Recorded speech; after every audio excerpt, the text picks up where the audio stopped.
Hi, it's Leela, the proud Poly Kinky Queer Slut. Today's question is fairly lengthy. I'm going to read it to you verbatim, and it's about renegotiating my marriage from monogamy to polyamory. So the question is, I'm curious what it was like for you and your wife to renegotiate your monogamous marriage. Was it a fairly smooth transition, or were there uh-ohs? Are we going to get divorced? Moments along the way. What helped you two decide to work through it together, and how did you feel safe and connected while navigating the shift? For folks who are in that in-between space with their partners right now, wondering if they can grow together or if this is where their paths split, what advice, resources, or reassurances would you share? So I love this question, super detailed. This is probably going to be a bit of a lengthy little episode. So first, I'm going to take this in pieces, kind of in the order it is in the question, because it's a very well formulated question, I think. Was it all a smooth transition? No, it was not. It definitely was not. So I've been very open forever about just wanting a world where I could have sex with all of my friends. But for a long time, we didn't really think that was a possibility, and certainly my spouse did not think so. So for those of you who do not know, my spouse is monogamously inclined, and our relationship is a monopoly relationship right now. They certainly have all the freedom to do whatever they want, but for them, that means occasionally kissing somebody and going dancing a lot. So it's not the same kind of thing as my needs. So I wish that I could say that I was assertive about what I needed and went, approached my partner asking for what I wanted in a way that respected everybody's feelings, but that's just not how it went down. What happened in actual practice was that I'd had make-out buddies and casual friends that I would flirt with, and that was fine. My spouse knew about that. My spouse was comfortable with that.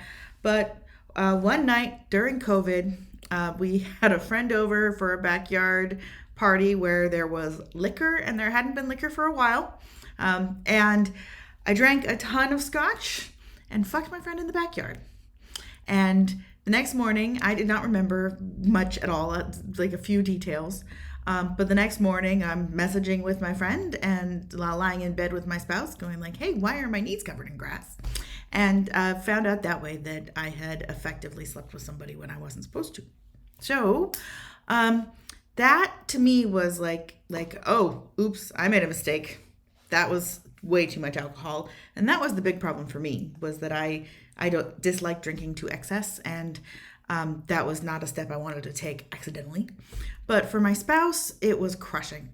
They felt betrayed. They felt like I had hurt them, really injured them in some way. And then that reaction from them made me mad, because it made me feel like they were trying to own and control my body in a way that I never had felt from them before. Like they were vilifying me in a way that I just had this visceral reaction of hatred for that. And that was a moment where really I thought that it might be divorce. That no matter how much you love each other, no matter how much you want to be together, sometimes there are just values that don't match. So what we did is, it was hard. That was one of the hardest weeks in my life. And frankly, made more complicated by some other things, like confided in a good friend who then kissed me. And so, my brain was just spinning. It really was. But what was becoming clear was that I could no longer live in the box that I was being kept in. And it felt that way. It felt like I was being kept in a box. So we got a therapist. We got a couples therapist. I actually asked my therapist, who I'd been working with for a very long time on my PTSD issues, to refer somebody. And she did. She sent us to this very good couples therapist. And I specifically asked for somebody who was fluent in issues of queer culture, because my spouse is transgender and was in that coming out process. And I thought that in order to understand my family and my situation, it would have to be somebody who didn't get hung up on that portion of what we were going through. So we sat down with this therapist. We told our story. We went through our history. It was a lengthy session, a 2-hour session. And the first hour and a half of it was really him asking us a bunch of detailed questions about ourselves, about our life, about our values, about what we wanted. And then at the end of that session, that last half hour of that session, he laid it out for me, and no one had done this for me like this. And I was very, very grateful for it. He said, Leela, you are polyamorous It is an orientation, and that's not something that's going to change. And that was just eye-opening because it told me there wasn't anything wrong with me. It was an authority figure telling me that I am not broken. There's nothing wrong with me. This is a way that I am built. This is a way that I am. And that just resonated as so true that it hit me. And my spouse heard that. And heard all the things that I was saying about all of my feelings in that process too. And then, that same therapist turned to my spouse and gave them some hard words about needing to work on their shame. Because what came out in that session is that they were not trying to allow their sexual shame to control me, but that's what was happening in practice.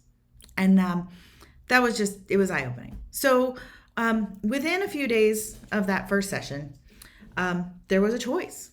There was a choice made that we were going to move towards opening our relationship because we had the backdrop going of my spouse coming out as trans and being herself out in public a lot more, and my supporting that 100%, and the understanding that things have to change sometimes, and that's scary and vulnerable, but it needs to happen. So that's what we started to do.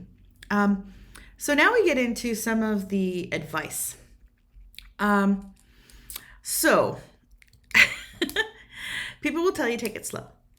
And I think there is some value in that. However, we decided on the opposite. So for us, I was trying to be extra cautious of my partner's feelings, basically continuing to hold myself back for the sake of them, and trying to come up with like safe ways to explore and kind of tiptoeing in. Before long, we got to a point where she just said, you know what? I want to get to the end state as fast as possible. This transition state, this wondering what's coming next, that's so hard. So how can we get to the end state? And so that's what I started working towards, is just making choices without taking her into account, without making her feelings primary. And that was definitely hard. It definitely took a long time to do that. But it was definitely also valuable to do that. Because it helped me learn one of those first core lessons of polyamory, which is, making yourself and your relationship with yourself a primary relationship. Your primary relationship is your relationship with yourself. And it really helped me to do that in a really big way. But along that path, there were also some really big challenges. So there were nights when I would go out and do my thing and, come home and want to tell my spouse all about it. But they might have had a few drinks. And there were a few nights where they'd had more than a few drinks. And what I got was, "You're ripping my heart out!" Just like in my face rage about what I was doing. To which I, walked away and then came back the next day and say, "Hey, do you even remember what you said to me last night?" And then we implemented a rule that we just weren't going to talk to each other when I came home from my dates. But that was just, we would talk the next day. Because they were working through emotions. They were working through big emotions. Lots of jealousy, lots of feelings of insecurity, lots of their own feelings of shame that I could not help with, but they had to help with. They were continuing some sessions with the therapist. We both were, but they had some individual sessions as well. Really working on these issues because we intellectually understood where we wanted to get, and my spouse especially intellectually understood where they wanted to be, but they had to really look at all those feelings in order to get there. So it was complicated, and it was a bit tricky to get there, and that was, I would say, kind of phase one of opening our relationship. Was there were lots of contentious emotions. We had our goal. We knew we were going. And it was a matter of trying to get there together. And there was a lot of trial and error. And I would say the advice out of that is just set boundaries that work for you. And as you run into problems, talk about them. And then set boundaries that address them, that give you each the room to be your own unique individuals and to grow that way. So one important part of this question is it asks, how do you feel safe and connected while navigating the shift? that was a really important thing that I think that my spouse and I had a bit of a head start on because of our long relationship, but also because of the core values we had in our marriage. So from the beginning, our marriage was not a commitment to be with each other till we die. I mean, it's understood we're going to be together till we die, but not because we have to, because we both choose to. And throughout the course of our marriage, we made an effort to stay connected, to stay best friends, to stay lovers, to really maintain that sense that every day I'm choosing to be with you. Every day I could choose to leave, but every day I am choosing to stay. And because I want to be with you, even on the hard days, even on the hardest days, I still am making the choice to stay and to be here with you because I love you and want to be. And that foundation of, not having that strong commitment, especially helped me through those tough periods because I reevaluated at every point what my choices were. I will say that also that moment of contemplating divorce helped me a lot because it made me realize that I was going to be okay. This is the relationship that gave me family when I came out of dysfunctional family and gave me a sense of security and belonging. And to realize that I would be okay without my spouse was a big step in making me feel safe, leaning into and tolerating their insecurities, because I felt like it would suck and I don't ever want to be without my spouse, but it wouldn't kill me and I would be fine. And that there are some things that are more important to me than being with this one person. And so that helped me to put together what I needed our relationship to be in order for it to go forward for me. But that also allowed us to have a lot of communication. We had that background of communicating about what we actually want and operating based on what I want and what you want rather than what my role is and what your role is. So being honest and transparent about really everything, I think, is key. So you don't have to tell your spouse everything. And this is another one of those things that we learned. At first, I was like, oh, here's all the exciting sex I just had with this other person. Let me tell you every gritty detail.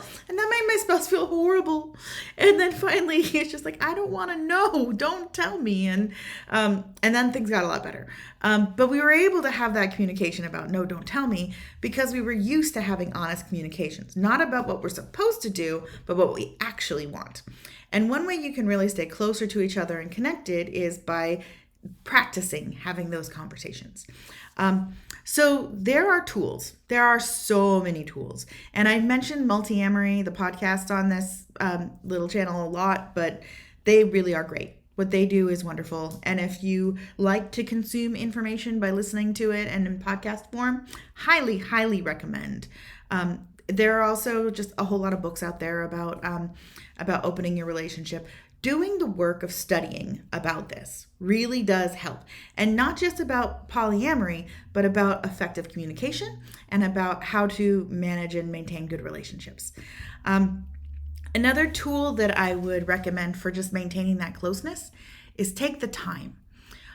This was particularly challenging before opening up our relationship when just having kids, because when you have kids, you don't have as much time together.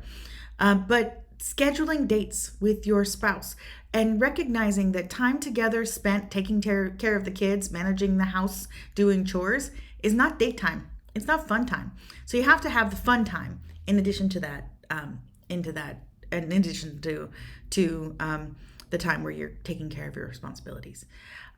So plan that in. I highly recommend actual relationship check-ins where you set aside time where you're specifically going to talk about your relationship. And the reason for that is that there are plenty of things that we talk about on a daily basis back and forth with our partner that clutter things up, that get in the way. That if you have to talk about everything right when it comes up, well, maybe there's not time, or maybe we're emotionally activated, and those things either get put aside and not brought back up, or they become a big issue in the moment because of a lot of other factors going on, like stress about life and work and kids. Whereas if you put a pin in them and just keep a list, and Multi-Amory folks recommend this whole like check-in rubric. What I do is actually a little bit more just straightforward. It's setting aside time, and by time I mean hours. 3 to 4 hours is good. at least 2 hours. But where you start by coming together, you start by, deep breath, let off whatever stresses you've got to talk about. Careful not to make it a planning meeting for the household, but, space to arrive, to settle. If you have little rituals that you do that help you feel more comfortable, or places that make you feel more romantic, it's a good idea to utilize those tools. But just take time to arrive, and then get into your lists and make it a point to talk about the hard stuff. This is the time to talk about the hard stuff. And if somebody gets emotionally activated about it, give them that space to calm down. Maybe they need to step away and come back. But make that a safe space for those conversations. And you're not going to resolve everything in that. But by having that time set aside, you can contain those discussions to that space instead of having that be energy that affects all the rest of everything. But you can also more productively work towards that situation. There was also, moving on to the next tool, there was a great thing that my therapist said, which was that, remember, neither of you is doing this to the other one. This is a situation you find yourself in together. So, Leela, you're not hurting him. He's not hurting you. You're finding yourself in this situation together. It's a no-fault situation where there doesn't have to be a bad guy. And that mentality really allows you to work together to solve the problem and to solve whatever problems come up. So going back, taking that example of I was coming home from my dates, all excited. My spouse had been coping with that, but with the jealousy by drinking too much while I was out. And that was resulting in us being getting in arguments when I would get home. We were able to talk about that, and I was able to say, hey, this is not working for me. And it was like, wow, that's not working for me either, says my spouse. And it was not working. So we were able to say, okay, that's not working. How can we rework this to be something that does work? And we did. And we put in the boundaries that worked. He started practicing other techniques for dealing with his jealousy. And frankly, dealing with distracting and going to bed early and self-care things when I was out doing my self-care of dating. And then also that not talking after dates, that was really, really critical. But that was one of those things that felt really, really unnatural until we actually talked about it. Also, trust your spouse to take care of themselves, and trust yourself to take care of yourself, because that's really important. You gotta put yourself first and be selfish. And if you aren't selfish, then you won't have the room to take care of other people. And it's really, really key to take care of yourself first. So now I want to tell you where we've ended up. Fast forwarding to several years later. It's been a while now, 4 years, I think. We are in this beautiful place. It really is awesome. And I am really happy to be able to present a positive example of a couple that has gone from monogamy to polyamory in a successful way. So now we're at a point where my spouse absolutely still gets jealous sometimes, especially about romantic partners, especially when they think my judgment's not great. Those things are still hard. And I get jealous over weird things, for sure. But we still have all these feelings, but we now have established practices where we each manage our own feelings a lot more without putting so much of that work on each other. And also where those feelings, we have other emotional supports that help us. Frankly, I think this has helped our long-term marriage be more successful because we were both feeling a lot of that pressure from being each other's really only emotional support for the first, 15 plus years of our marriage. We've got more autonomous lives now. But I will say that when we spend time together, it's exciting and beautiful. And I really, really enjoy every single moment with my spouse. And it feels like falling in love all over again. Because there are a lot of things that I was, just kind of going with. That now I'm just like, no, you know what? I don't like pop music. or punk for that matter. either of those. But I'm more honest about these things. And my spouse also has had their own growth and learning. And we've been freed up to grow in our own ways that are different from each other. And that is beautiful. It makes us more interesting to each other to have those differences. Also, we're at a point right now where my spouse absolutely can hang out and spend time with my lovers and feel comfortable. And they are family friends. Not all of them, obviously, but like the ones that are legitimate friends. And, for example, one of the people who is one of my friends and lovers is going to a concert, a music festival with my spouse in the coming months, because they are both very much into the same bands and I am not. And even though my spouse is choosing to not have sexual relationships with a lot of people, our lives are very much more enriched by having more people in them now.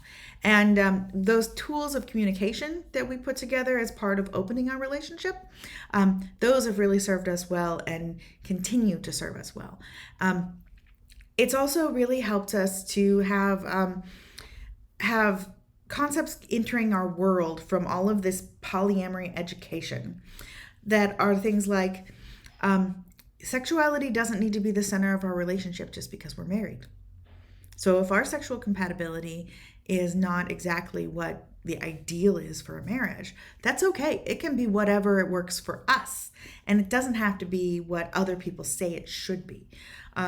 And those examples have all been really, really great for us. So we are super happy now, and we are super, functional in our relationship and our parenting, very much in love. I would not call us one of those best friend marriages. We are very much still in love with each other and looking forward to being together for the foreseeable future, rest of our lives, presumably, provided that still works for us on an ongoing basis. But honestly, can't imagine my life without her, without my wife. So yeah, there are happy endings, and there are plenty of examples of them. And you have to design what works for you and really explore and find what works for you and then make it. But it absolutely can be done, and it can be done without too much heartache and strain. You do have to hang into the hard times, and you have to really be committed to yourself, to putting yourself first, and taking care of your needs first. And so finally, I want to talk about this idea of, do we split up or do we stay together? There's so much emotional investment in a partner that you might have kids with, that is a long-term partner, that is a monogamous partner. So much emotion invested in that. And it's very easy to get stuck in the sunk cost fallacy. Like, I've spent so much of my life and time with this person that it would be a shame to give up on that investment. And this comes into play with business decision making. I actually learned about it when I got my MBA.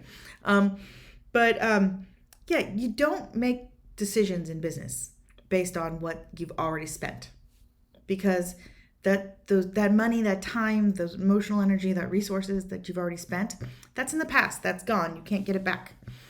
You make decisions based on what's your opportunity cost, what's your future, what are you looking forward to, what is your now and what is your future, and discounting, disregarding, throwing away everything in the past. Again, this is economics, but I really think it applies here as well. And there are some important things to keep in mind when you're making that decision.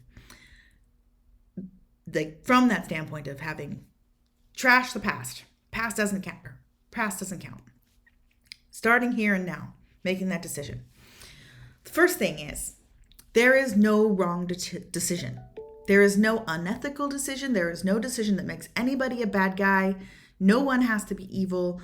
There is no decision that you can make at this point that would be the wrong decision, empirically.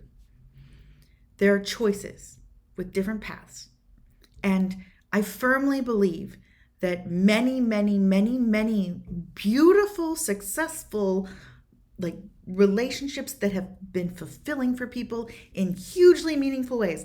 Many, many, many, many, many of those. As a matter of fact, way more of those than result in long-term, lifelong monogamy are wonderful while they last, but do have a sunset period. and should end for the good of the people in the relationship. If the relationship is not in the best interest of both people in it now, right now, and moving forward, then that relationship should end.